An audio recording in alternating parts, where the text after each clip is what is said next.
হযরত মাওলানা ইদ্রিস সাহেব সন্দীপী নাব্বারাল্লাহ মারকাদা কুতুবে বাঙ্গাল ছিলেন। উনি যখন অসুস্থ হইয়া হাসপাতালে ছিলেন, তো কম্পিউটারে তার চিকিৎসা করতেছে। ওই সময় ধরা পড়ছে কম্পিউটারের মধ্যে আল্লাহ আল্লাহ আল্লাহ আল্লাহ। এরা তো চেক করতেছে রোগ নির্ণয় করার জন্য, কিন্তু বারবার কম্পিউটারের ভিতরে আসতেছে কি আল্লাহ আল্লাহ আল্লাহ। ডাক্তাররা অবাক হয়ে গেছে, কেন? সকালে আল্লাহর নাম, বিকালে আল্লাহর নাম, শেষ রাত্রে উঠিয়াও আল্লাহর নাম। 24টা ঘন্টা যার অন্তরের মধ্যে মাওলার নাম থাকবে, এন্তেকালের সময় তার কলমা নসিব হইয়া যাবে। আমার মাওলা বলেন, যাদেরকে আমি জান্নাত দিতে চাই তাদের একটা লক্ষণ হলো নবীর ওয়ারিস যারা রয়েছে, হক্কানি উলামায়ে কেরাম। হক্কানি উলামায়ে কেরামের মহাব্বত তার অন্তরে আমি ঢুকাইয়া দেই, কারণ নবীর ওয়ারিস হক্কানি উলামায়ে কেরাম। খেদমতে হক কারদানাস দিদনে খালেক সুদা। নবী নাই, নবীর দায়িত্ব যারা পালন করছেন তারা হলেন নবীর নায়েব, নবীর ওয়ারিস। হক্কানি আলেমের সাথে বন্ধুত্ব, নবীর সাথে বন্ধুত্ব। হক্কানি আলেমের সাথে দুশ্মনী রাখা, স্বয়ং নবীর সাথে দুশ্মনী রাখা। আমার আল্লাহ বলেন, ইউসাব্বিতুল্লাহ,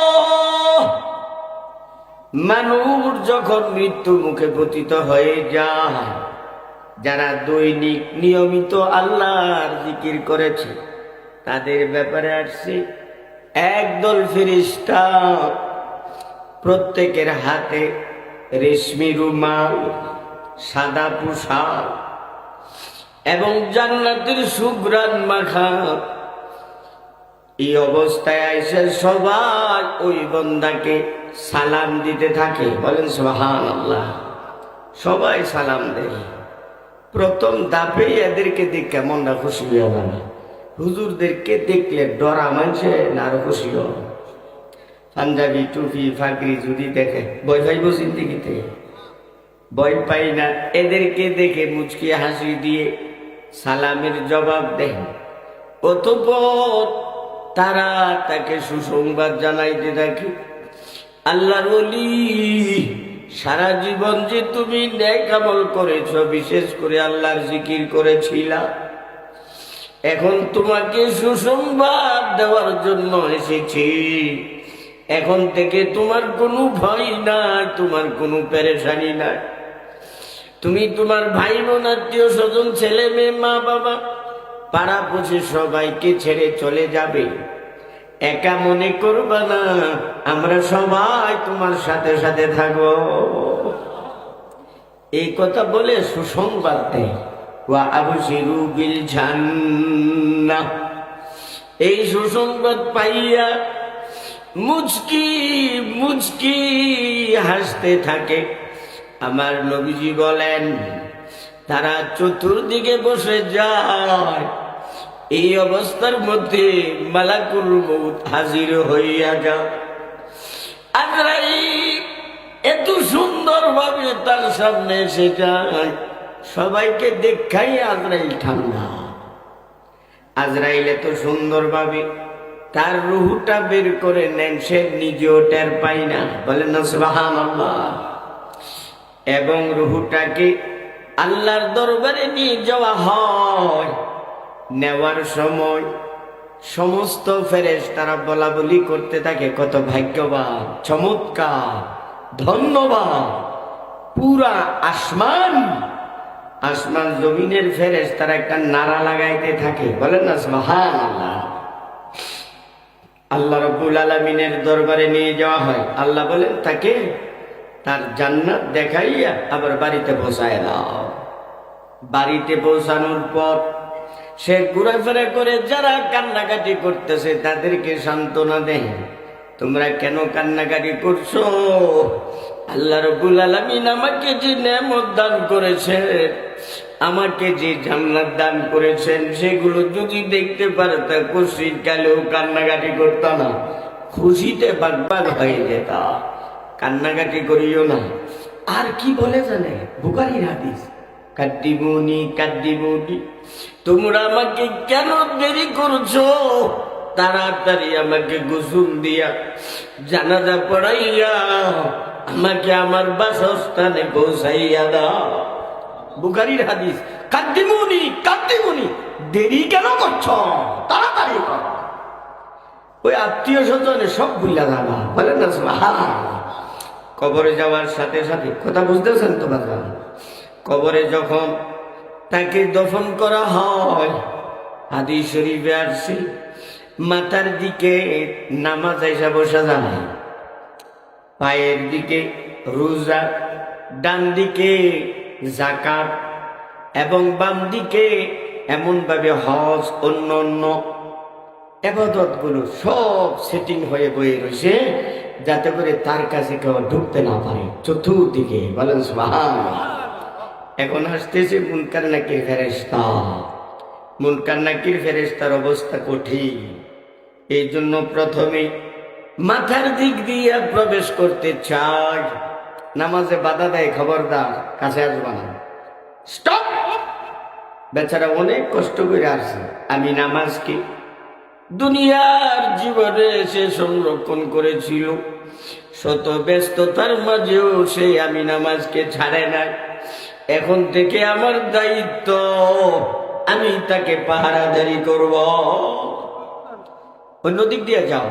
এখন যে দিক দিয়ে যা বাধা দেয়, অতঃপর তাকে ইশারা দেয় দূর থেকেই, উঠে যাও বাজান, উঠো উঠো, বলেন না সুবহানাল্লাহ।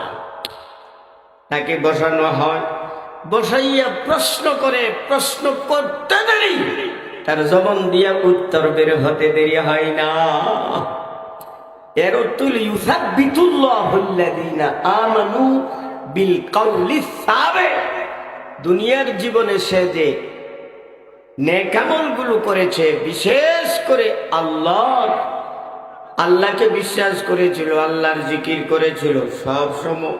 ভাই সকালবেলা থেকে যারা জিকির করছে, বিকালে জিকির করছে, শেষ রাত্রে জিকির করছে, 3টা মাগরিবের পরেও জিকির, ফজরের পরেও কোরআন তেলাওয়াত জিকির, শেষ রাত্রেও জিকির নিয়মতান্ত্রিক ভাবে 3টা পর্যন্ত যে ব্যক্তি জিকির করতে করতে হঠাৎ করে মৃত্যুবরণ করলো, এ জিকিরের অভ্যাস তো নয়তো থাকবো কবরে।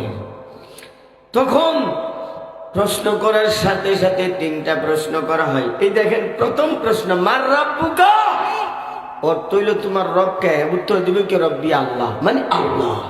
অথচ এই আল্লাহ কত হাজার বার চলছে, হিসাব না। ওই কম্পিউটারের মতো সন্দেহ রয়েছে, আল্লাহ আল্লাহ চলছে, কম্পিউটারে পর্যন্ত এসে গেছে। মার রাব্বুকা যখন প্রশ্ন করবে, কিতাবে তো আসছে এমন এমন আল্লাহর বলিরা আছে, উল্টা প্রশ্ন করবে, তুমি এমন আল্লাহর ব্যাপারে আমাকে প্রশ্ন করেছো যে আল্লাহর মোহাব্বতে আমি পুরে সারকার হয়ে গেছি। 24টা ঘন্টা আমি আমার মাওলার নাম অন্তরে গেঁথে ফেলেছিলাম। একটা কথা কই না, মার কাছে মামুর বাড়ি কি তা, আমার কাছে আইসা মার রাব্বুকা বলতা, রব্বি আল্লাহ, আমার প্রভু হলেন আল্লাহ। প্রশ্নের জবাব ঝটফট করে সে দিয়ে দেবে। দেওয়ার সাথে সাথে আল্লাহর পক্ষ থেকে আওয়াজ আসবে, ও ফেরেশতারা, আমার এই বান্দাকে আর অতিরিক্ত প্রশ্ন করবে না, বড় কষ্ট কইরা দুনিয়া থেকে আসছে, আমার বান্দার একটু আরাম করতে দাও। ফাফরিসুহু ফিল জান্নাহ, জান্নাতের বিছানা তার জন্য কবরে বিছাইয়া দাও। ওয়ালবিসুহু বিল জান্নাহ, জান্নাতের পোশাক তার শরীরে লাগাইয়া দাও। ওয়াফতাহু লাহু বাবান ইলাল জান্নাহ, জান্নাতের সাথে ছোট্ট একটা খিড়কি খুলে দাও এবং তার কবরটাকে চতুর্দিকে 70 গজ করে প্রশস্ত করে দাও। সাথে সাথে তাই করা হবে। ফেরেশতারা বলবেন আল্লাহর ওলি তুমি ধন্য, বলেন সুবহানাল্লাহ। তুমি সাকসেসফুল হয়ে গেছো, তুমি সফল কাম হয়ে গেছো, এখন আর তোমাকে কষ্ট দেওয়া হবে না। তুমি এক কাজ করো, ঘুমায় যাও। না না, এখন আমি ঘুমাইতাম না, আমি বাচ্চা যাও। বলেন না সুবহানাল্লাহ। বুখারী শরীফের হাদিস। আমি এখন বাড়িতে যাব, আমি আমার পরিবারের সদস্যদেরকে গিয়ে বলবো আমাকে যে এমন পুরস্কার দেওয়া হয়েছে। একটা কথা বুঝেন, আলহামদুলিল্লাহ। আগে বলছি কি না?